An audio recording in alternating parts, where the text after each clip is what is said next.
Solicita um. Opa. Aí a Lia enviou uma solicitação para participar. Sim.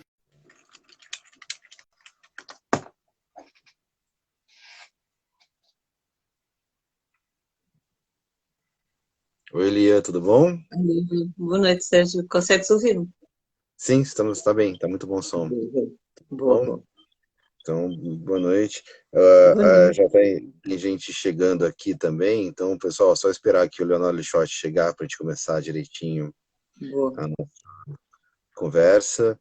Já está aqui ali a nossa editora em Portugal, junto com o Ivan, e vamos só esperar para começar a conversa aqui.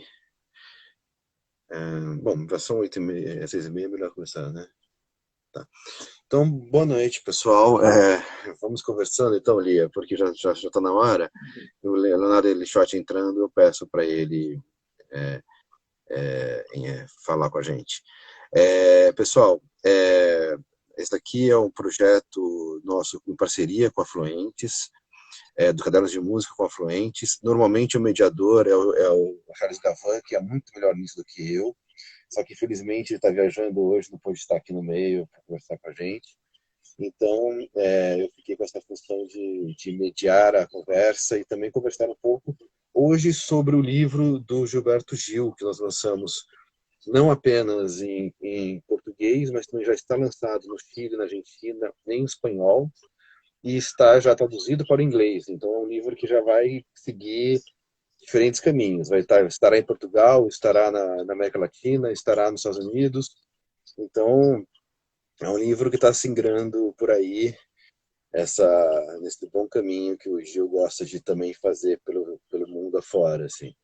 Esse livro foi lançado no Brasil em 2021, ano passado, e agora está começando a ser lançado fora.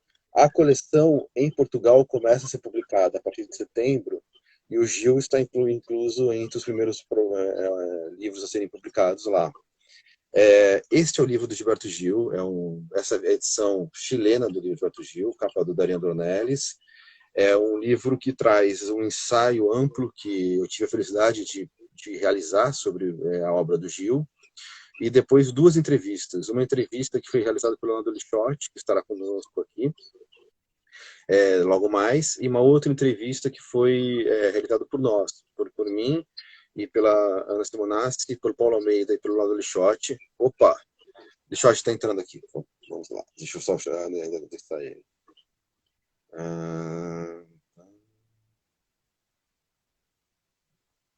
Lixotti, se puder, pede para entrar.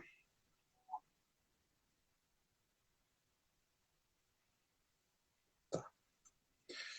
Pronto, acho que agora ele vai entrar. Entrou. Rapidinho, que a câmera está invertida. Agora sim. E aí, cara, tudo bom? Tudo bem, querido? E aí, tudo certo? Tudo bom, Lia? Tudo bom, Sérgio?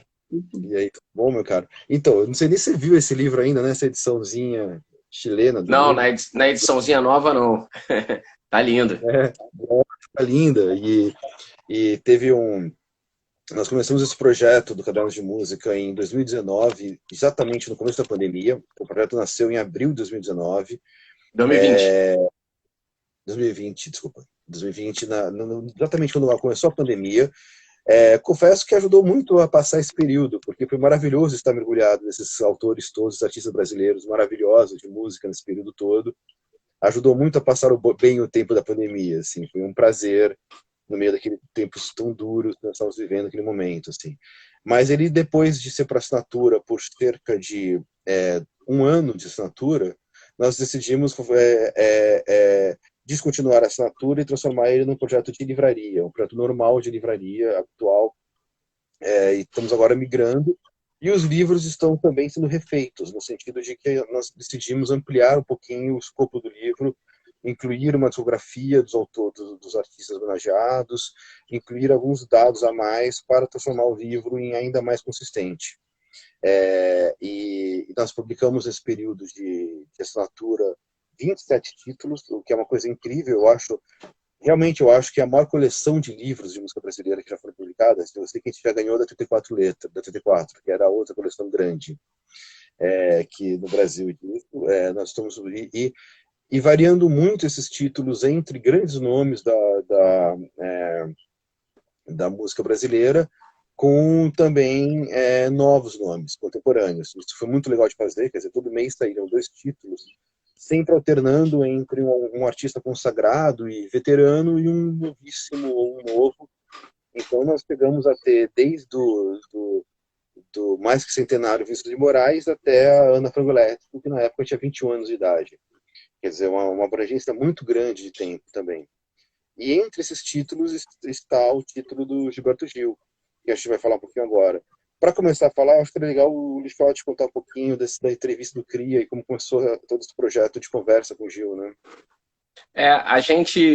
Essa foi até agora a única entrevista do CRIA que a gente editou em texto, assim, que o CRIA explicando um projeto de entrevistas que eu tenho, assim, que ele teve origem no Manusha, em 2018, uma casa no Jardim Botânico, que eu entrevisto compositores.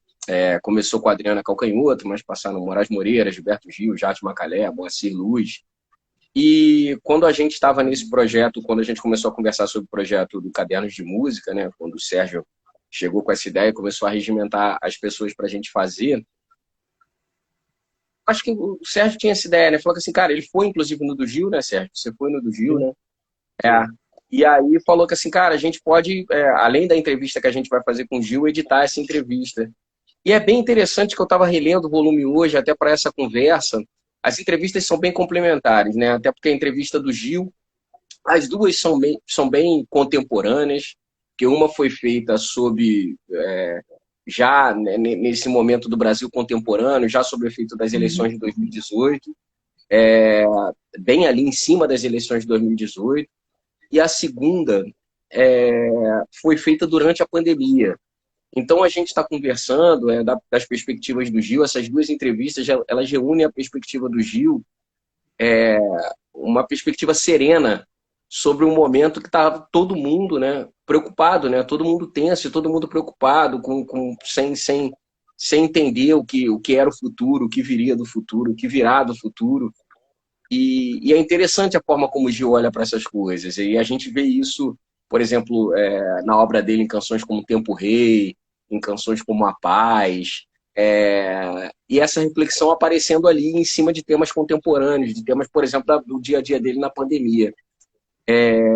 E essas duas entrevistas eu achei que ficaram muito boas, assim, são um complemento, elas se alimentam muito bem do texto, do ensaio biográfico que o Sérgio fez, recuperando várias declarações do Gil ao longo da carreira, o seu período no Ministério da Cultura, ou seja, uma produção intelectual bastante quente a respeito do Brasil contemporâneo, a respeito da música que se produz nesse Brasil, né?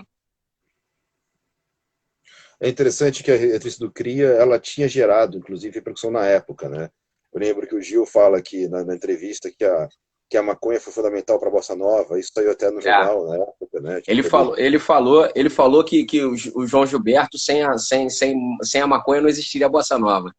Ele fala isso, que a maconha e ele fala também como é que a relação dele com as drogas. Nesse é um momento bastante interessante da entrevista dele, falando da relação dele com as drogas e que ele fala mais da maconha, fala até parei de usar por conta até os próprios efeitos ruins, né, que as drogas têm sobre o corpo.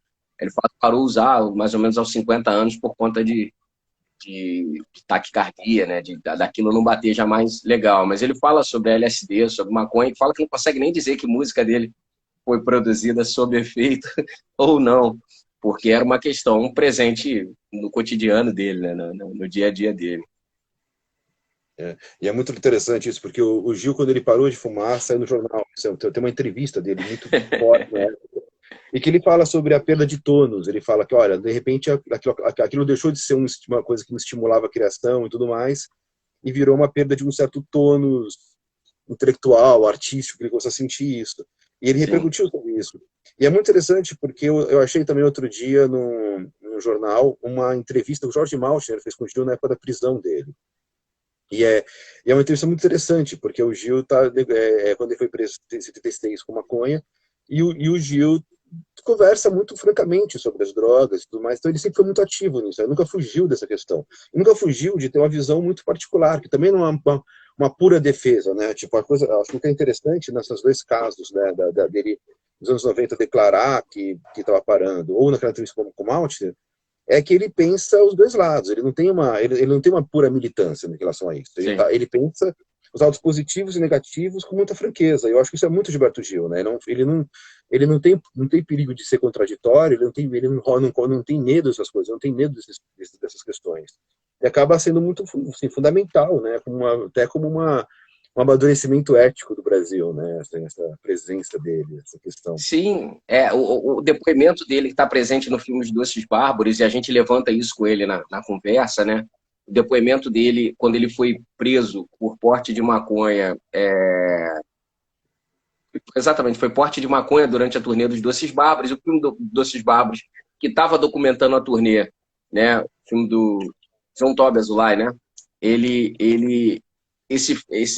No momento que está documentando a turnê, e acontece isso durante a turnê, a polícia entra no quarto do Caetano, entra no quarto da Bethânia, entra no quarto da Gal, do Gil, e quando entra no quarto do Gil, pega ele com maconha, o momento do julgamento, ele se coloca no tribunal exatamente dessa maneira, como ele se coloca na entrevista, falando que ele é um homem da sua geração, um homem dos anos 70, e que por isso ele estava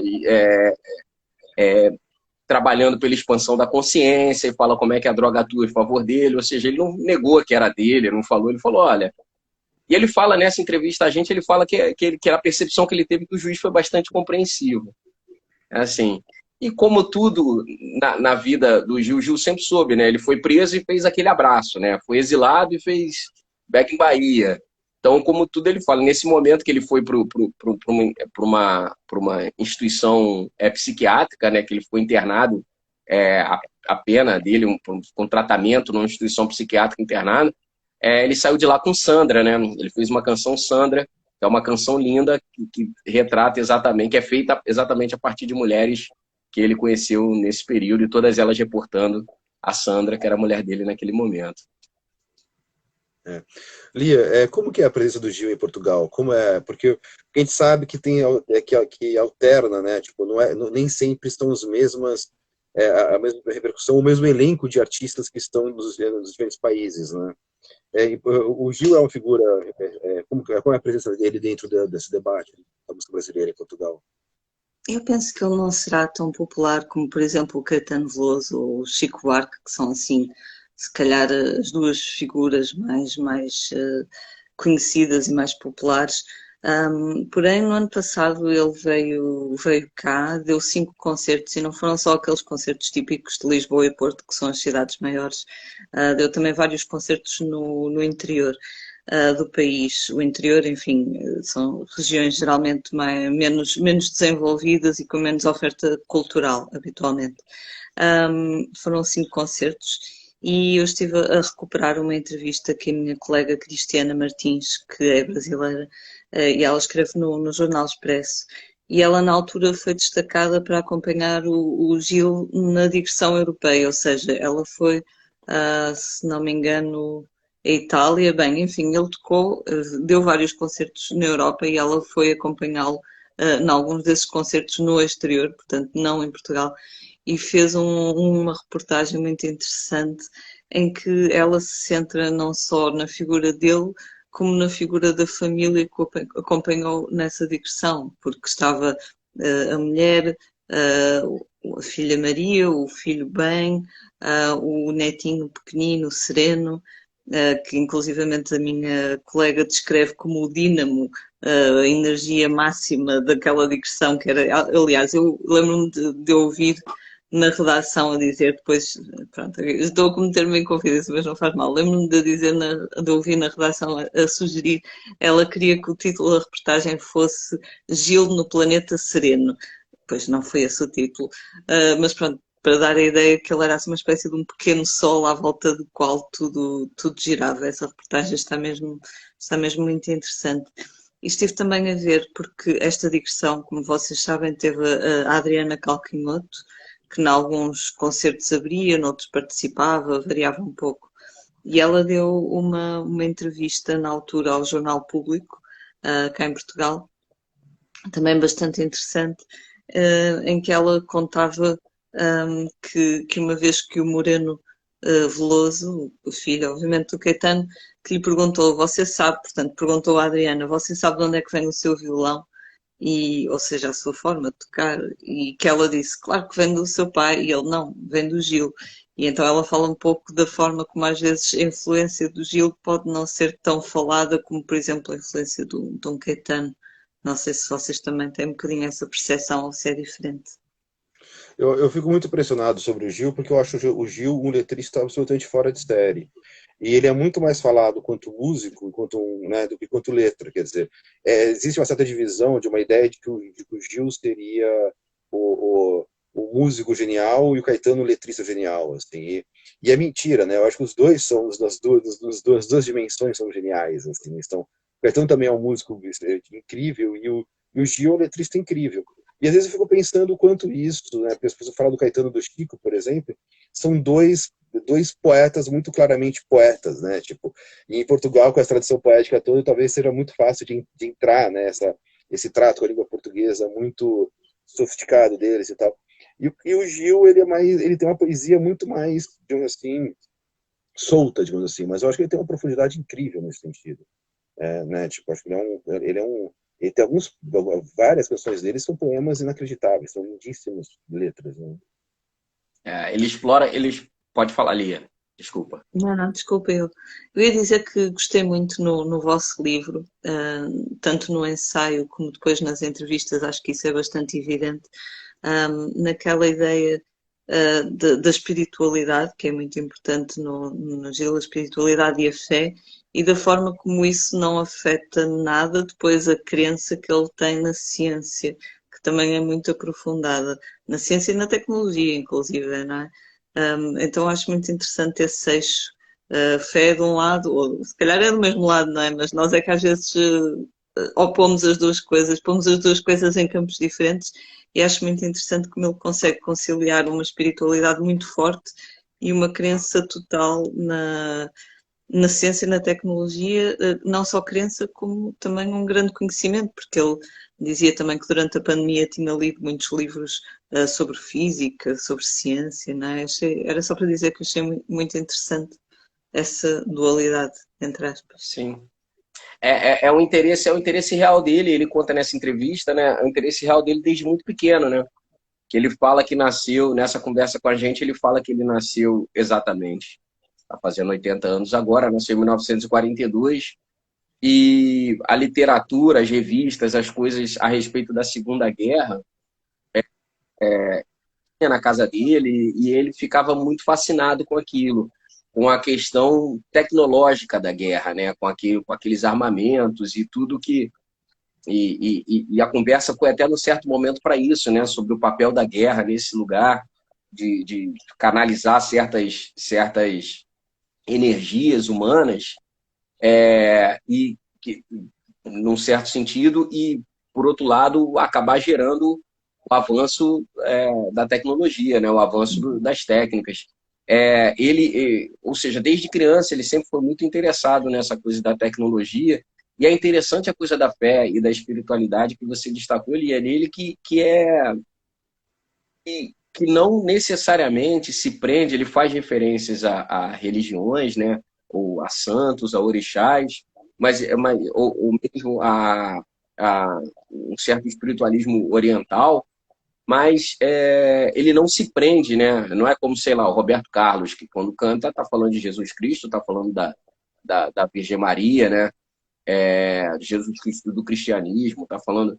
Ele, quando fala de Deus, ele está falando de um Deus que é oriental e é cristão, quando ele fala da vida e da morte, ele é certamente pleno de uma dimensão espiritual, necessariamente de uma dimensão espiritual que seja facilmente convertida ou entendida a partir do prisma de alguma religião, né? Tanto que a gente tem uma canção como Andar com Fé, né? Andar com Fé é uma canção que fala que é fé. Simplesmente da fé, não fala fé em quê? Né? Fala andar com fé, eu vou, que a fé não costuma fé. E fala que a fé está espalhada, né? A fé está num pedaço de pão, está na mulher, a fé está espalhada, a fé está no mundo, está na vida. Isso é bem bonito. E é muito interessante, né? Porque a gente cita na entrevista, a gente fala sobre o Mário Schoenberg. O Mário Schoenberg é uma figura Sim. absolutamente fundamental do Brasil. Assim, ele foi um físico fantástico, o cara um dos maiores físicos que o Brasil já teve e tal, e um dos grandes nomes da física mesmo.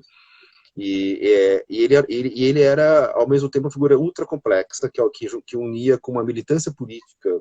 Ele era do Partido Comunista, unia com uma militância artística. Ele era um crítico de arte visual bastante forte, e também literatura, escreveu textos importantes e é muito interessante, por exemplo, Panamérica, que é o grande romance da Tropicália, né, a grande obra literária da Tropicália, do Joaquim de Paula, o prefácio do Mário Schoenberg, quer dizer, tem uma junção muito grande ali. Ou do Deus, a Chuva da Morte, do George Marshall, o prefácio também, o Caos, na verdade, o prefácio também é do Mário Schoenberg. Então, quer dizer, você tem uma relação dele já muito profunda com isso, muito esperto em relação a isso, e ele era um zen budista também. Então, o Mário Schoenberg juntava tudo também, juntava ser um físico, ser um zen budista. Então, assim, é muito interessante porque eu fiz um livro do Mário Schoenberg que finaliza como o Gil entrevistando ele. Então, você vê que, assim, tipo, essa relação também vem informada sobre uma série de pessoas. Quer dizer, não é só o Gil. O Gil às vezes parece, acho que tem uma coisa que, como ele é muito solto e muito informal, dá uma impressão, às vezes, que ele está fazendo uma coisa meio instintiva, né? Que instintivamente eu gosto da fé e da ciência e tal. Mas não, ele está muito embasado não só de leituras, mas de convivências. Isso é um lado muito interessante. E o outro lado que eu acho maravilhoso, que tem uma junção de uma fé com a ciência também, é literalmente a fé dele na ciência, né? Quando ele diz com toda clareza, ele fala: nós já vencemos, a ciência já venceu, um certo iluminismo já venceu, sei lá, um certo esclarecimento já venceu. Há uma briga de uma turma obscurantista ou retrógrada em tentar resistir a isso, mas é uma resistência de derrotados, já perderam essa batalha e tal. É uma fé muito grande na ciência, né? Ele tem quase uma paz em relação a isso. Ele pega esse conflito todo que está vivendo no Brasil hoje, sabe, de um governo obscurantista, negacionista, tudo mais, e fala: olha, isso aí é um tipo de uma convicção de uma resistência de mas que já perdeu a batalha, que no médio prazo nós vamos vencer. Eu acho muito interessante essa questão, é muito interessante que ele se coloque com tal calma em relação a isso. Né? É uma tranquilidade. É uma tranquilidade enorme, né? Assim, até em certo momento chega a gente que é angustiado, né? Eu estou dando uma olhada aqui no livro. A gente que está preocupado, né, com as coisas, e a gente que é mortal, né? E está preocupado com as coisas, e ele está muito sereno, muito tranquilo, né? E aí chega uma hora que a gente pergunta para ele: mas alguma coisa te preocupa? Tem alguma coisa que a gente não está falando aqui que te preocupa? Ele está o tempo tendo muito. Aí ele fala: não, sim, o jogo dos opostos é natural, então você está aqui no extremo no momento e no outro extremo no outro. Isso leva à busca da configuração do caminho intermediário, do meio. Ele fala: o caminho do meio passa a ser um desaguar natural, um desembocar natural. E tudo isso informado basicamente por um princípio básico, que é o da mortalidade, da finitude. Todo empenho humano é no sentido da neutralização dessa possibilidade da finitude. Adiante que importa, o aprimoramento da condição humana que importa. Assim, o grande propósito da inteligência é esse, enfim, é isso. Ou seja, ele tá olhando para frente, achando que a humanidade vai caminhar para frente. Sempre na entrevista do CRI ele fala isso, né? Ele fala na entrevista que ele me deu no CRI, ele fala: a seta do tempo é para frente. Não adianta, ela só anda numa direção. Ela só anda para frente. E isso é corajoso e, no certo sentido, aterrador, né? Para a gente que está tão preocupado com os retrocessos que podem acontecer no Brasil e no mundo, né? Mas ele tem esse olhar que é um olhar meio... no texto introdutório, eu falo que ele olha de uma perspectiva que é a perspectiva dos deuses, né? Que Deus olha assim, a Idade Média e olha, né, a conquista do sistema solar, assim, ele olha para baixo e vê aquilo tudo meio no mesmo lugar, né? Ele olha assim, né? Então, Gil olha as coisas do alto, assim, ele dá essa impressão de que ele está olhando tudo de cima, né?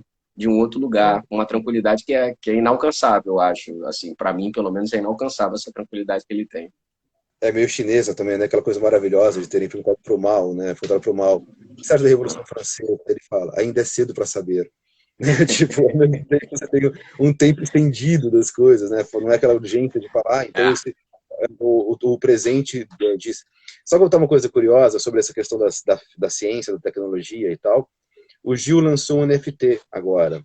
E eu fiquei bastante orgulhoso de ver que ele nomeou o NFT com exatamente o mesmo nome do ensaio que eu escrevi no livro. Quer dizer, é um nome que ao mesmo tempo não é óbvio, mas é funcional, mas assim, mas que é da mesma formulação, que é Gil Futurível. E eu achei muito curioso isso, porque assim, tipo, como ele tem já vários amigos mandaram fotos da mesa de centro da casa dele com o livro e tal, não sei o quê, quer dizer que ele gostou do livro, ele colocou o livro exposto e tal. Foi para mim, eu achei que foi um sinal de uma resposta dele muito simpática em relação ao nosso trabalho, assim, né? Tipo, acho que ele ficou na cabeça dele ao tal ponto de dele ter repetido esse mesmo termo, né? A música futurível é óbvio que para o NFT é maravilhoso, né? Porque o NFT é essa obra digital, né? Essa obra digital única que estão fazendo agora, e a música futurível, ela tem aquele verso, nós temos transmutado energia, né, que inclusive ele canta na nossa entrevista, assim. Ah, É interessante que ele fecha tudo, cita. cita, ele canta e tal. Então, é interessante que fecha tudo, que existe um trabalho ali, mas eu achei muito bonito, eu fiquei muito emocionado de ver isso, quando eu vi o NFT dele, e falei, nossa, tem um diálogo claro aqui. Legal. Uma coisa que eu também achei muito interessante no vosso livro é a parte que refere a viagem que ele fez à Nigéria no final dos anos 70 e de como isso mudou muito a forma dele ver certas coisas. Ele até diz, no Brasil aquilo que nós chamamos religião lá é simplesmente a vida, porque está tudo muito embrenhado, mesmo a relação com os bichos, com as plantas. Penso que essa viagem à África, no fundo, teve uma grande influência na forma como ele passou a ver certas coisas, ou se calhar aprofundou mais alguma dessa perspectiva. Acho que essa parte do livro também é muito importante. Sim. E o Gil tem essa função, né? Ele conseguiu, acho que ele cresceu muito nesse sentido de conseguir ser um olhar de, porque assim, a gente está fazendo esse trabalho todo e uma parte do nosso trabalho passa por uma curadoria de pensar esses músicos africanos, inclusive músicos africanos lusófonos, né, tipo de língua portuguesa. E é impressionante como o nosso diálogo é muito tênue, assim, tipo, é incrível como o Brasil não consegue absorver de uma forma mais contundente esses artistas, quer dizer, vários deles são desconhecidos. A gente está trabalhando sabe, você tem, claro que tem uma Cesária Évora, tem umas figuras desse tipo que conseguiram furar uma bolha, mas é furar uma bolha mesmo. O Brasil se considera muito autossuficiente em relação à música, né? Ele não, então os diálogos não se estabelecem. E eu acho que o Gil ele tem um trabalho incrível, porque ele realmente trouxe ritmos, trouxe expressões, trouxe uma visão muito contemporânea, muito bem pensada sobre a música africana para a música brasileira. E aqui isso vai ecoar, né, para os artistas seguintes a ele. Quer dizer, ele abriu caminhos em relação a isso. Mas ainda é embrionário, né? Tinha que ser muito mais, né? Esse diálogo tinha que ser muito mais estreitado. Assim. Eu espero que o Cadernos de Música agora, com esses cadernos, ajude também a estimular também uma troca maior entre esses músicos, essas expressões, esses repertórios. Na virada dos anos 70 para os 80, teve uma comunicação, alguns artistas, né, em diferentes níveis foram impactados por essas visitas, né, ao continente africano, especialmente Angola. Tem além do Gil, né, o Gil e o Caetano foram na mesma viagem. O Caetano compôs algumas músicas inspiradas. O mergulho do Gil foi mais profundo, mas o Caetano voltou inspirado por aquilo e compôs músicas fazendo referência a ritmos e a referências poéticas a partir de imagens que ele presenciou ali. O Martinho da Vila, Djavan, todos eles produziram material a partir dessas viagens, especialmente a Angola, mas e a outros países do continente africano. Mais recentemente, Emicida também falou dessa do impacto que teve sobre ele, porque em grande medida é um reencontro, né? Assim, porque a música brasileira, e ali o Djavan fala muito disso, ele encontrou coisas que ele não sabia explicar da rítmica dele. Isso não é ancestralidade ou metafísica.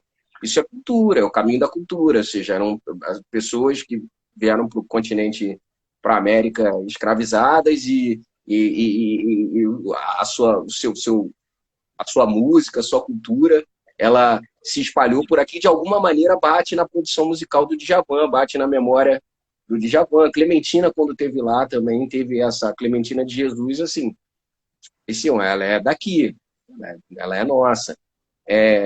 Tem teve essa importância, mas é um diálogo, como o Sérgio assinalou, bastante incipiente, né? Porque são questões de mercado e culturais brasileiras, né? Que tem uma força, o mercado brasileiro tem uma força que dificulta a comunicação com outros países da América Latina, dificulta a comunicação tal, dificulta. A gente tem a entrada maior de música que a gente tem a partir da segunda metade do século XX, né, meados do século XX para cá, sobretudo música de língua inglesa, né, Inglaterra e Estados Unidos. Antes a gente tinha até mais de países da América Latina, de Portugal, eram mais ouvidos aqui.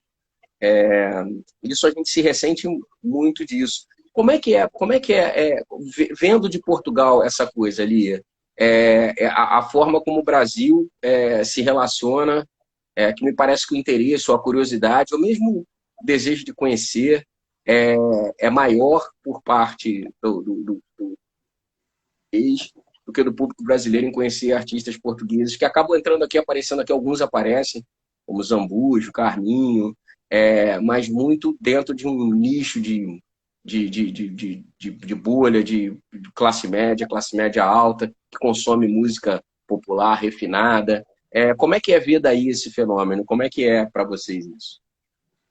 Sim, acho que a ideia que nós temos é que, e mesmo que os artistas partilham entre si, os artistas portugueses, é que haveria muito interesse em tocar no Brasil, haveria muito interesse em tentar ter uma carreira no Brasil, mas que é quase impossível, não só por uma falta, talvez, de interesse ou de curiosidade por parte de um público mais geral, que não seja só essa bolha que vai ver, se calhar, a Carminho, não é? Ou o Zambujo, mas também pela dimensão do próprio país.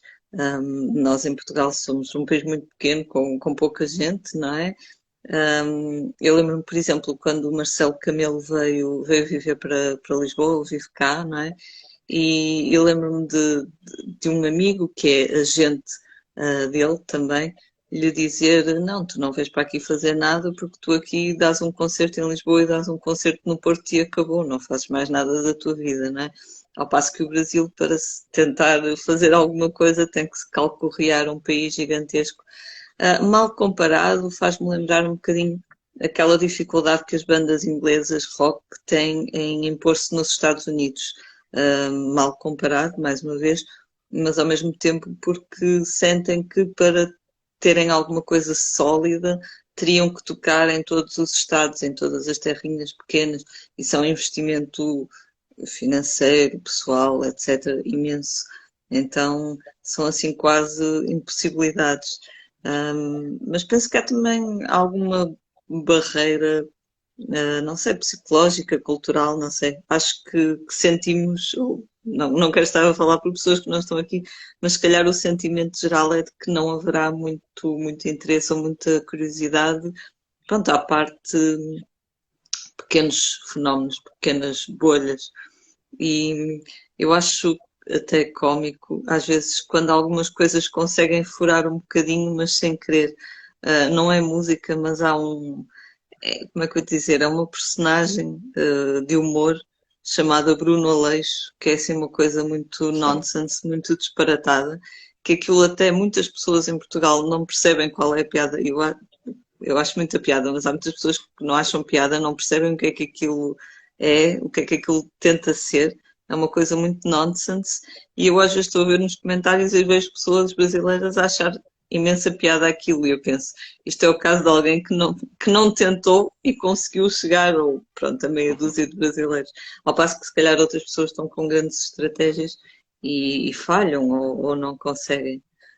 Mas penso que sim, contrariamente, penso que a apetência e a curiosidade dos portugueses pela música brasileira é bastante grande.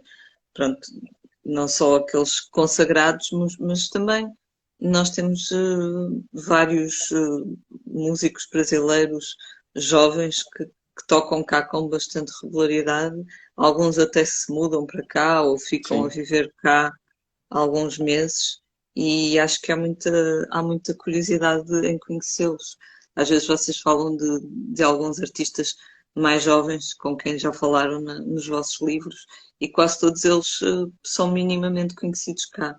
Portanto, penso que há também uma grande curiosidade. Além de haver uma grande curiosidade, há também uma grande comunidade brasileira a viver em Portugal, o que também ajuda a que haja público, não é? Sim.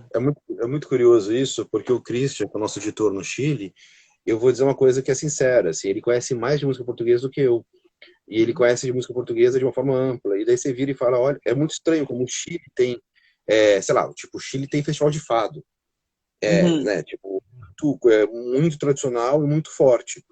Então, é muito curioso como, na verdade, esse fechamento do Brasil em relação a tanto aos países latino-americanos quanto em relação à música portuguesa é um fechamento acima da média em relação aos países daqui, assim, né? Tipo, tem um interesse maior, às vezes, e que não passa por essa relação tão direta em outros países. Eu acho muito curioso isso, e é uma coisa a ser explorada. Assim, tipo, há uma mesma figura como o Sérgio Godinho, que já publicar o livro dele.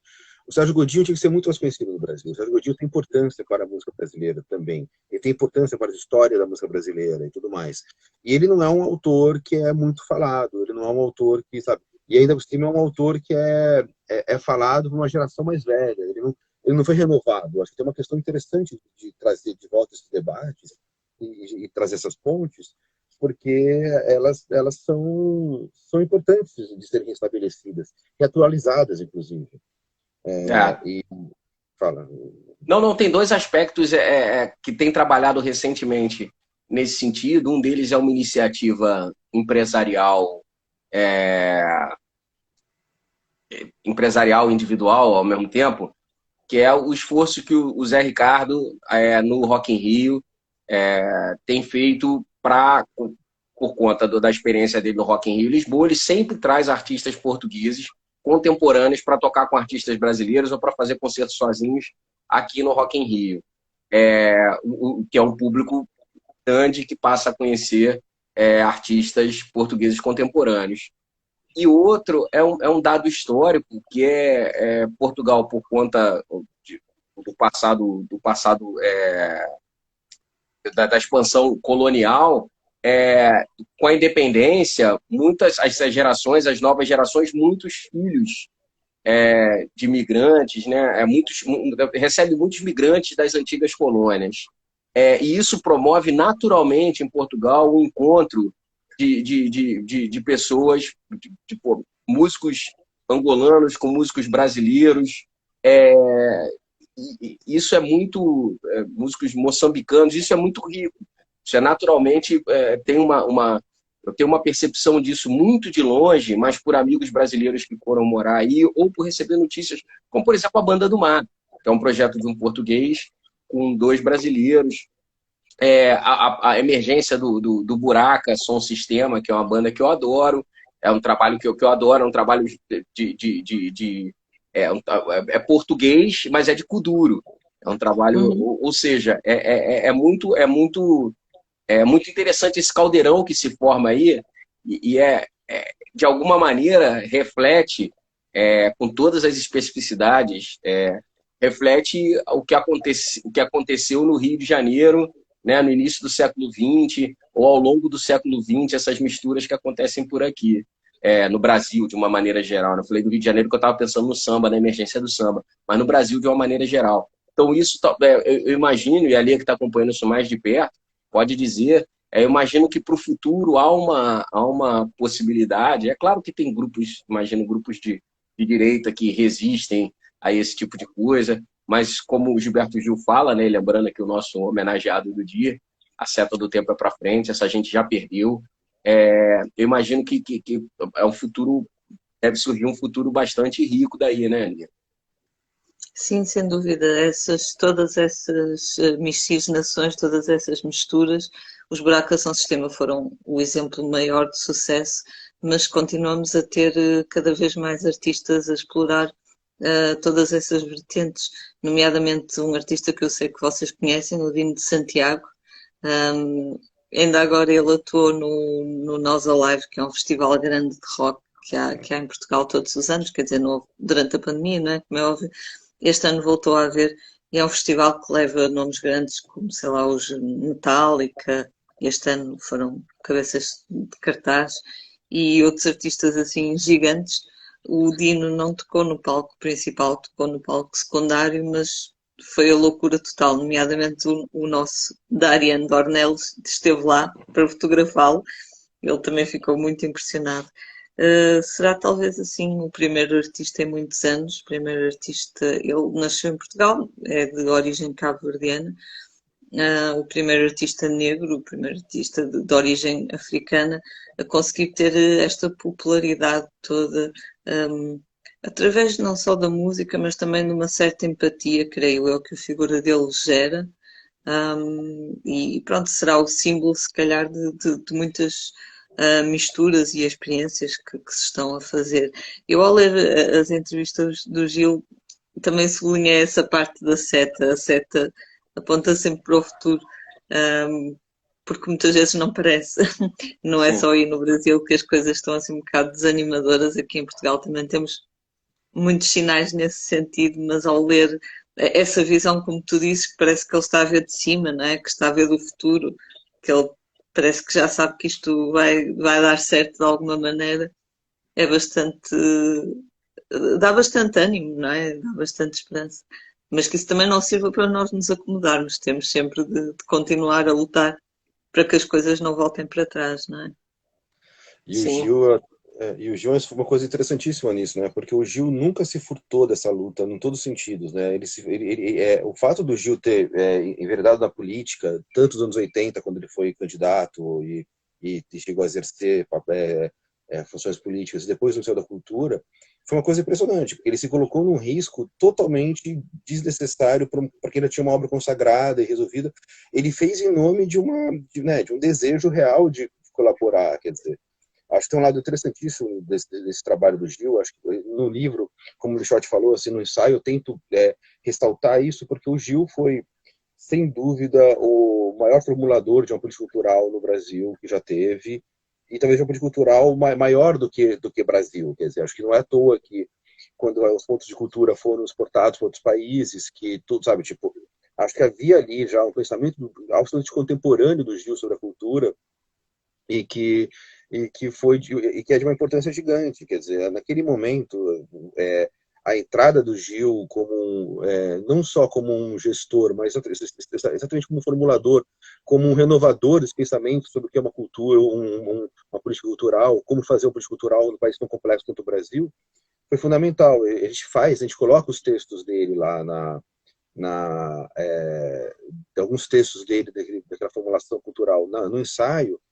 E é muito interessante, porque ele também estava colocando lá já uma necessidade exatamente não acomodada, de falar, olha, existe uma barbárie em curso também. Nós temos que, sabe, o pensar a cultura já é o contraponto. Mesmo naquele momento de otimismo, de uma vitória da esquerda no Brasil, de uma vitória do Lula e tal, ele deixava muito claro a importância de ter um embate sério e uma tensão, porque existia uma barbárie também que vinha junto, estava sempre presente no Brasil, né? O Brasil está sempre nesse desafio entre civilização e barbárie, né? Então, é verdade o que você falou, assim, mas acho que essa esperança do Gil não é nada acomodada, é uma esperança movente, digamos assim. Sim, ele nesse... E é interessante como é que toda essa perspectiva dele enquanto ministro só aparece nos textos que você destaca no ensaio, Sérgio. Essa perspectiva ela é fundamentada na mesma perspectiva espiritual, poética e filosófica que ele usa nas canções, assim, e que vem usando, né, vem construindo nas canções ao longo. Ou seja, é um pensamento, não o Gil político e o Gil poético, né? É um pensamento único que atravessa, e como o ensaio tem esse caráter de acompanhando a trajetória, o pensamento, a produção, e dentro de um panorama, né? Porque se a gente for escrever um livro realmente dando conta da grandeza da obra e da produção intelectual e da vida do Gil, o livro seria, pô, não caberia na nossa estante, não seria para a coleção, não conseguiria fazer. Então ele tem esse olhar panorâmico sintético, né, de olhar a questão, olhar o essencial do Gil ao longo da sua trajetória, e aí fica muito evidente, né, quando você olha assim de maneira essencial, fica muito evidente que a atuação política dele, a atuação dele enquanto músico, enquanto criador, é coerente e tá falando das mesmas coisas e que está carregando essas preocupações que ali ele levantou, de jogar para frente, de apontar, de fazer, de construir o futuro, né? Não é de saber que o futuro vai chegar, não é simplesmente o futuro vai chegar, sabe? O futuro é uma construção, é uma construção da qual eu participo, mas eu sei que eu não sou determinante. Eu estou atuando frente, eu estou de um lado da força, tem pessoas do outro lado da força, e vai chegar uma síntese no meio, e isso vai continuar para o resto da... Assim, vai para um lado, depois vai para o outro. O Eterno Deus Mudança, né? O Eterno Deus Mudança. Uma das canções dele, ele fala disso, a mudança como... né? Tudo permanecerá do jeito que tem sido, transcorrendo, transformando, né? A transformação é o único absoluto, né? Na poética e na política do Gil, a transformação é o único absoluto. Quando ele tomou posse como ministro, vocês incluíram um pouco do discurso dele no livro, e ele dizia que o Brasil tem de acabar com a violência, senão a violência acaba com o Brasil, e depois dizia temos que completar a construção da nação, que no fundo é um pouco o que estavas a dizer agora também. E outra parte que eu acho muito, muito rica e esclarecedora no livro é a parte em que ele diz que, apesar de lutar sempre, obviamente, pelos direitos das minorias e dos menos privilegiados, também não se esquecer de afirmar sempre que, apesar de tudo, a família dele era uma família de certa forma privilegiada, de uma certa burguesia negra.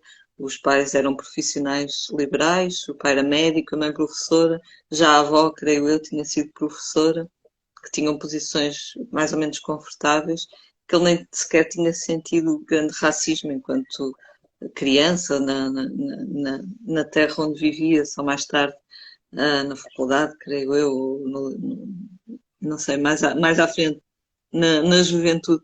Mas acho interessante e esclarecedor essa parte dele dizer que vai lutar, tem lutado sempre pelos direitos daqueles que têm menos privilégios, porém que ele não tinha sofrido tanto quanto outras pessoas, porque a sua família, de certa forma, era privilegiada.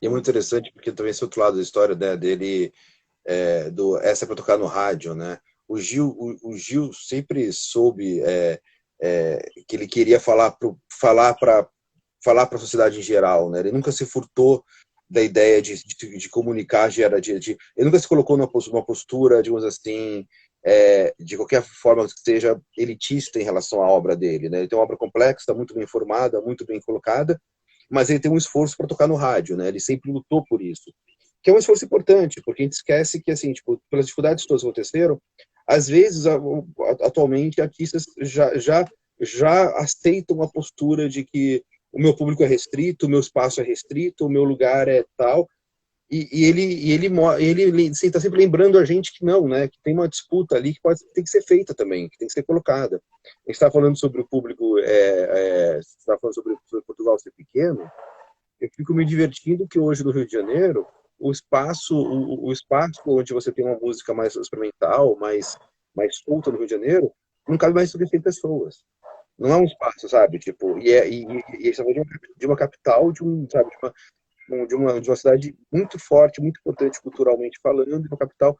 Então você está falando de um público muito restrito também atualmente, não é? Tipo, já era restrito antes, já tinha já eram poucos milhares, agora são poucas centenas. A gente tem uma restrição acontecendo, que tem que ser lutada contra. E o Gil sabe disso, ele sempre soube disso. Mas tem uma coisa disso que você falou que talvez seja o nó da coisa, uma coisa que a geração do Gil entendeu, a geração. Os tropicalistas entenderam e que o Gil especialmente entendeu, que há lugares hoje em que se produz a música, experiências na música, no Rio de Janeiro, que são os bailes lotados de gente, entendeu? Que são os bailes funk lotados de gente. Assim, é um espaço onde se produz música, a nova música, e que não é esse espaço elitizado, é um espaço popular onde se produz a nova música. Há diversas experiências nesse sentido pelo Brasil inteiro, de gente fazendo experiências eletrônicas assim, que vão na contramão, inclusive, dos mandamentos pop. E o Gil e o Caetano, especialmente, Tom Zé, eles sempre tiveram muito atentos a isso. E essa coisa, no último disco do Caetano, ele cita músico, cita de João Gilberto até MC Cabelinho, assim. Ele vai nesse lugar, e o Gil, ele produz olhando também para esse lugar, que é o tocar no rádio, né? Que é isso que você falou, né, Sérgio? Que é o tocar no rádio. Tocar no rádio é conversar com essa gente, é conversar com esses caras. Aí quando ele faz realce, por exemplo, que aí ele é acusado de talvez perder um pouco a mão ali no sentido de aproximação com o pop, muitos da geração dele foram acusados disso. Era esse desejo de... A gente estava ali ainda durante a ditadura militar, e ele estava cantando quanto mais purpurina, melhor. E o Caetano cantando, né? Deixa eu dançar para o meu corpo ficar odara. Ou seja, olhar para essa questão do pop mesmo, do pop força, do pop como energia. A gente fala na entrevista sobre a coisa da energia sexual, né? Como é que o pop o pop é muito movido, né? Presente a energia sexual, e na entrevista o Gil fala disso, né? Fala como um homem de quase 80 anos, né? Ele tinha 78 na época. Ele fala de como é que a energia, na entrevista ele fala como é que a gente tem que saber receber, entender a energia, a força da energia sexual e a força do silenciar da energia sexual. Assim, isso é muito bonito, ele falando disso. Esse trecho da entrevista, eu acho especialmente bonito. Né? Fala da morte, que é um tema muito caro a ele desde muito tempo. E cantou a gente na entrevista, né? Falou de Não Tenho Medo da Morte, dessa canção. Canção linda, mais recente dele. E eu acho interessante isso, porque a gente vai viver uma volta ali, né? Tipo, estamos lutando muito fortemente no Brasil para ter uma chance de reconstrução a partir do ano que vem, né? Estamos lutando por isso e vamos conseguir, né? E eu acho que é importante nesse momento voltar também para o que foi feito, reler, rever. Eu acho que não é sair do zero, não é reinventar, sabe? Não é até da reinvenção da roda. Também, assim, tipo, acho que ler o Gil atualmente também é uma forma de você entender desafios e riscos e acertos e erros e construções e uma postura muito ativa em relação a isso, né? Então, acho que eu lembro que a gente conversou na época sobre a feitura do livro, falou, pô, essa extensão da parte política, né, que talvez fugisse um pouquinho do pedaço de música, mas me parece um pouco que assim, tipo, é um repertório impossível de escapar, quer dizer, é um repertório de extrema importância para pensar o Brasil. E o Gil, a gente conversa com ele sobre a reflexão dele sobre a questão do ministério, ele, como sempre, não se furta de uma autocrítica, mas também não se furta de dizer não faria diferente, quer dizer, é interessante como ele tem essa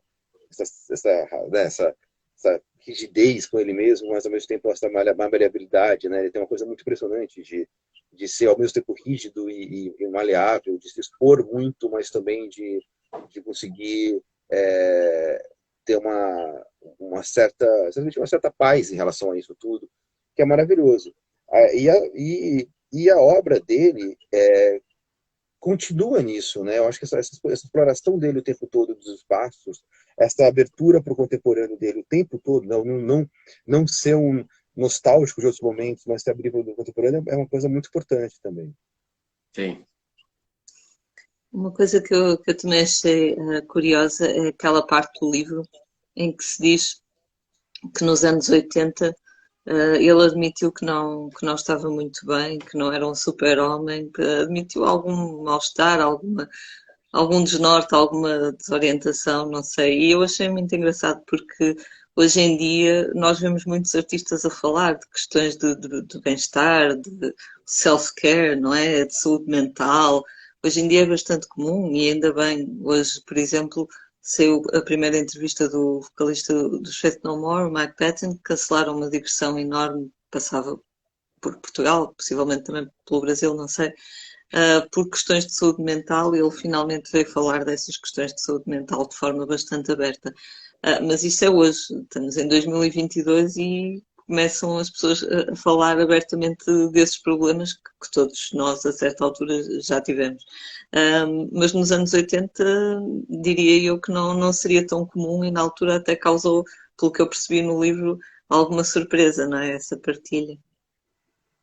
É muito bonito, né? Ele vai para falar com a Regina Echeverria, né? Que ele vai faz uma entrevista para a Veja falando sobre isso mesmo, sobre estar em crise e se colocar em crise. Mas quem tinha feito isso maravilhosamente bem também foi a Nara Leão, alguns anos antes. Quer dizer, você teve alguns sinais, alguns muito interessantes. Inclusive a Nara Leão, ela faz uma coisa que eu acho absolutamente gigante, porque ela larga tudo e vai estudar. E ela fala: estão me demandando posições. Eu me senti uma hora não apta a ter posições sobre as coisas e fui estudar. Isso é de uma grandeza, para um momento de rede social, né, onde você tem essa coisa que você tem que se opinar sobre tudo, ter uma posição sobre tudo, ter uma postura muito ativa. Essa grandeza dela de virar e falar: cara, de repente eu vi que eu não tinha, que essa figura pública que eu estava sendo demandado de ser, eu não era capaz de ser, e eu me recolhi para construir essa figura, para me reconstruir. Isso é gigantesco, é maravilhoso. A sinalização que o Gil faz em ok, ok, ok é exatamente essa, né? Ele fala em ok, ok, ok, que eu acho, sim, do último disco de inéditas dele, sim, acho que depois ele não lança nenhum disco de inéditas, não. Ele fala ok, ok, ok, sei que querem a minha opinião, e ele fala um papo reto, assim, ele fala: eu não quero dar opinião, assim, mais, né? Ele fala sobre essa questão da geração dele, de ser cobrada, que entrou no debate e obviamente, sofreu ataques por parte do campo político, por parte da academia, por não ser autorizada a entrar nos debates, mas eles entraram nos debates, e todos eles, de alguma maneira, preparados para isso, né? Assim, todos eles, em alguma medida, mesmo como a gente estava falando aqui, ele leu muito durante a pandemia, ele leu muito a vida inteira, é um olhar de quem está interessado, de quem está vivo. O Zé é extremamente culto, né? Falando aqui dos tropicalistas, mas posso falar do Chico Buarque, extremamente culto, extremamente interessado na filosofia, então eu acho que sim, podem opinar. As pessoas de índole mais extrovertida, né, como o Caetano e o Gil, por exemplo, falam mais, né? Assim, as pessoas sabem que vão pedir uma opinião e vão conseguir uma opinião deles, porque eles têm opinião, eles têm uma reflexão sobre as coisas. Mas é interessante esse movimento e essa história, bem lembrada dessa história da Nara, de ter se recusado. Falou: olha, não quero dar opinião, não preciso dar opinião, vou estudar para dar opinião. Agora, só para falar, né, tipo, outra coisa que eu acho importante é que é impressionante o vigor, a capacidade, assim, o vigor do Gil aos 80 anos, enquanto músico criador, né? Quer dizer, ele tipo, essa geração tá impressionante, né? Essa geração tá chegando,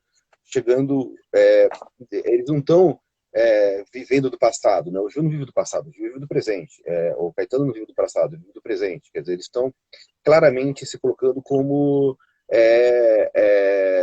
atuantes, né? Eles não estão então, não só não se aposentam, como também não sei lá, eu fui ver, para falar assim, tipo, eu fui ver um show, por acaso agora, fui ver o show do Lulu Santos no Quitandinha.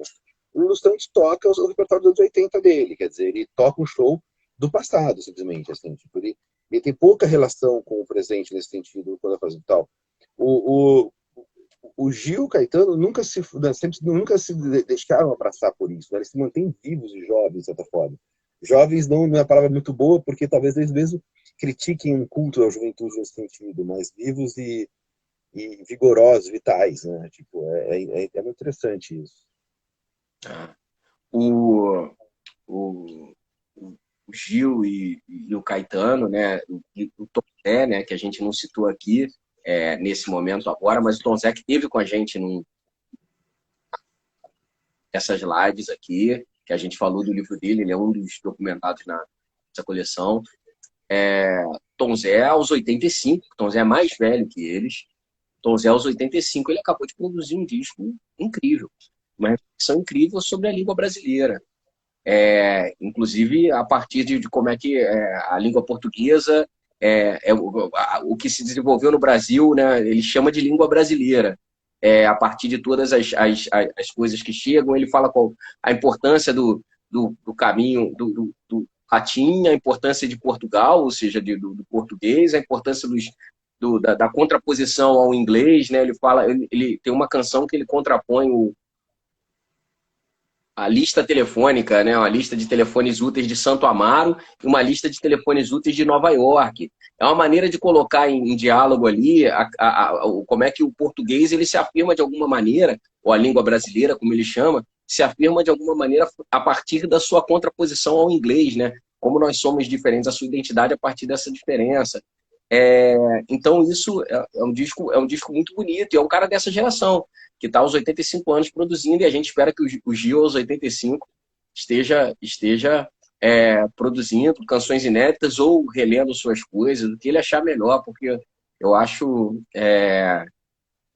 que a gente não pode... O Caetano tem uma frase fantástica quando falaram mal do Pelé na frente dele, falaram que o Pelé não se posicionava nas questões raciais, nas questões políticas, e o Caetano tem essa frase que ele fala: a gente não pode cobrar muito de quem já nos dá em demasia. Assim, o Gil, o Caetano, esses caras já nos dão muito, já nos deram muito, continuam nos dando muito. Então a gente não quero cobrar do Gil que continue fazendo canções inéditas, se ele quiser. Como o Milton, por exemplo, parou de fazer shows, né? Tá parando, né? O Milton Nascimento tá em sua última turnê. Em algum momento esses caras podem querer simplesmente parar ou simplesmente... E eu acho que é o caminho deles, mas eu espero que daqui a 5 anos, quando tiver 85, 2027, em primeiro lugar, eu espero que eu esteja aqui. E depois, eu espero que todos eles estejam aí produzindo e que eu possa ter o privilégio de ouvir. Agora é interessante, né? Porque o Tom Zé, ele falou na entrevista, né, ele fala: porra, mas eu não paro também quando posso parar, não tenho aposentadoria. Eu vivo do meu trabalho. E isso é bom também. Ele fala que isso é horrível, no sentido de que você está sempre com uma pressão. Sim. Mas ele falou: isso me obriga a não mexer. Isso me obriga de acordar de manhã e falar: eu sou um trabalhador. É interessante, eu acho, porque não é o caso do Gil e do Caetano, que poderiam se aposentar e não sentiam diferenças de qualidade de vida. Sim. Mas é interessante isso. Bom, pessoal, acho que vamos fazer uma última rodada de conversa, de falas para a gente... Sim, Legal. Eu queria, cara, como uma última participação, só ler um negócio dessa coisa da fé que ele fala que reza muito, né? Nessa nossa entrevista, ele fala que ele reza muito e que ele tem uma canção chamada Prece, exatamente nesse disco Ok, né? E é uma canção que fala exatamente disso, e é uma canção feita um pouco a partir de uma intimidade dele com a Flora, né, com a sua mulher. E a gente perguntou para ele se ele rezava, ele falou que ainda hoje eu rezei muito, eu rezo muito. E o que você pede? Ele falou: eu peço isso, que os justos e os pecadores se entendam, se perdoem mutuamente, se considerem mutuamente, abram mão daquilo que é necessário para que o outro se aproxime mais. Para eu criar espaço, criar o oco no meu coração, criar espaços ocos no meu coração, para que os outros vindos de todos os lugares encontrem abrigo nele, no meu coração. A prece é isso, a prece é para abrir o coração, para que nele caibam todos os possíveis e o espaço dele conceda caber. É isso. Meu coração vagabundo quer guardar o mundo em mim. Não é isso? É isso. Uma das primeiras músicas de Caetano, uma das mais profundas e mais geniais de todas. Coração Vagabundo. O Gil eu acho isso de uma beleza enorme e de um choque com o que a gente vive, com o que a gente tenta, como o Sérgio bem lembrou, né, das redes sociais, né, desse empilhamento de certezas, né. A rede social é uma certeza atrás da outra, né, ninguém tem dúvida, né. Então, e a dúvida que é o espaço do crescimento, que é o espaço do futuro, né. E aí chega o Gil falando, cara, eu quero me livrar exatamente das certezas para que caibam os outros no meu coração. Acho muito bonito. Acho isso, o Gilberto Gil, isso aí, esse livrinho aqui. Mostra a capa nova, o Sérgio. Essa capinha aqui é a nova, como foi para livrarias, ele tem um nome, né? Antes a capa era uma capa totalmente, era só a foto, né? Tinham fotos cruas. E o livro tá mais grossinho. Se você colocar a lombada aqui, você vai ver a diferença um pouco, assim, tipo, Esse daqui é grossinho, mas esse daí tá mais. porque ele tem toda a discografia, entrou os outros elementos e olha, a gente está agora com a coleção vai ter uma série de lançamentos agora, outros, assim, o João Donato, o Chico César, e tá coisas incríveis, assim, tipo, eu tenho muito orgulho dessa coleção, a gente conseguiu fechar contratos incríveis também, por exemplo, a gente vai publicar um livro que eu tenho imenso orgulho, que tem a ver também com o Gil, de certa forma, que é o livro do Luiz Gonzaga, com a entrevista que o Capinã fez com o Luiz Gonzaga em 72. O Capinã, em 72, ele faz uma turnê do Luiz Gonzaga, que chama, se não me engano, Volta para Curtir, que é exatamente o verso do Capinã para aquela música A canção do Jardes, né? Da canção do Jardes, Revendo Amigos. Né? Daí ele faz essa turnê com o Luiz Gonzaga, que faz uma longuíssima entrevista, que saíram em 2 números da Rolling Stone, da época do jornal Rolling Stone aqui no Brasil, que era um jornal meio pirata, né? Tipo, ele não tinha autorização da Rolling Stone estrangeira, e era editado pelos Carlos Maciel. E o Capinã liberou para a gente a entrevista, ele autorizou a publicação da entrevista, e a família autorizou a reação do livro. Então a gente vai fazer esse livro, que eu acho um livro importantíssimo também, né? Porque a voz do Luiz Gonzaga, numa entrevista muito íntima que é interessante, uma entrevista para um amigo, mas também para figura de outra geração. Então é o Luiz Gonzaga falando ao mesmo tempo naquela época um hippie mesmo, né? Que o Capinã era, e com toda a abertura para isso, mas com muita intimidade, com muita leveza. Acho que vai ser um documento bem interessante também. E outros documentos apareceram. Em relação a Lia, ela e o Ivan estão fazendo um trabalho incrível em relação a Portugal, e teremos coisas incríveis. A gente fechou coisas maravilhosas já também de África, a gente conseguiu o Cesária Évora já, o que é incrível. Conseguiu o do Ouro Negro, que é pouco falado, mas o do Ouro Negro é importantíssimo, né? Assim, tipo, para discutir essa música africana naquele período. Ele começou folk, mas ele faz um disco que chama Background, que é um disco que eles absorvem todo aquele funk anos 70 americano, e que é um disco incrível e está sendo redescoberto agora, inclusive em Portugal sendo redescoberto, foi feito em vinil, fez sucesso, repercutiu. Eu acho que vai ter muita coisa para conversar, então vai ser bem interessante. Eu gostava só de referir, para terminar, se calhar um episódio assim amoroso e cómico, que é quando o Gil, esse grande adepto e grande precursor da inovação, confessa que foi à marcha contra a guitarra elétrica porque estava apaixonado pela Alice. Isso é incrível. Porque ela lhe disse, vocês têm que ir, e ele foi. E depois, passado um mês, estava a tocar guitarra elétrica. Sim. Somos todos humanos, não é? Ele foi porque Elis mandou. Exato. É uma forma meio safadinha também de escapar de qualquer crítica, né? Ele fala, pelo amor de Deus, foi sentimental, né? Sim, aí ninguém pode dizer nada, não é? Mas quanto a essa longevidade e continuar a fazer coisas, nós aqui, pronto, eu e o Ivan entrevistamos o Sérgio Godinho, que também vai fazer 77 anos este ano, continua a dar grandes concertos. Ele este ano deu um concerto, porque a Revolução de Portugal, que acabou com a ditadura, foi em 74, e então este ano assinalou-se a certa altura de março, o dia em que passamos a viver mais dias em liberdade, em democracia, do que vivemos em ditadura. E nesse dia o Sérgio Godinho deu um espetáculo bastante grande aqui em Lisboa, com muitos convidados, e quase todos os convidados são todas pessoas com quem ele já trabalhou, são quase todos muito novinhos, portanto gerações bastante mais novas que a dele. O espetáculo foi excelente. No ano passado também lançou uma música nova, continua a escrever muito, escreveu um livro de poemas, editou um livro de poemas e fotografia no ano passado. Em breve vai lançar um novo romance. Também um exemplo de, pronto, uma pessoa que já está quase com 80 anos e que continua muito ativo. E se calhar é esse o segredo também, não é? O facto de continuar criativo, de continuarem criativos e dinâmicos também poderá ajudar que se sintam mais jovens e pareçam mais jovens. Sim, é incrível. E a gente está fazendo o livro do Sérgio Godinho, eu estou estudando o Sérgio Godinho, eu confesso que não conhecia tanto a história dele. É uma história gigantesca, assim, tipo, isso é muito, muito legal também de ver, de poder viver e acompanhar e ver essa, que, assim, tipo, o Sérgio Godinho é desse tamanho, né? Ele é do tamanho do Chico, ele é do tamanho do Gil, ele é do tamanho do Caetano, ele é uma figura desse tamanho, e que deveria ser também visto no Brasil, porque teve importantes... ele foi preso no Brasil, né? Ele chegou a ser preso no Brasil, e chegou a denunciar a tortura e tudo mais em relação ao Brasil. Ele é uma figura que tem uma importância muito grande para cá também, para discutir esse trato, essa relação que ele teve com os músicos brasileiros. Então, confesso que eu estou muito orgulhoso dessa ponte sendo estabelecida, uma ponte muito nova e com imensos desafios, mas tudo feito com muita alegria. Então, teremos novidades boas pela frente aí.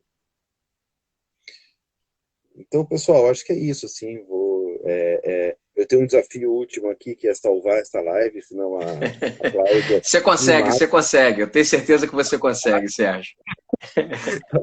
Então, maravilha. Lia e Léo, brigadão, vamos... Valeu. Beijinhos, boa noite. Beijo. Obrigada. Beijo. Até. Tchau, tchau.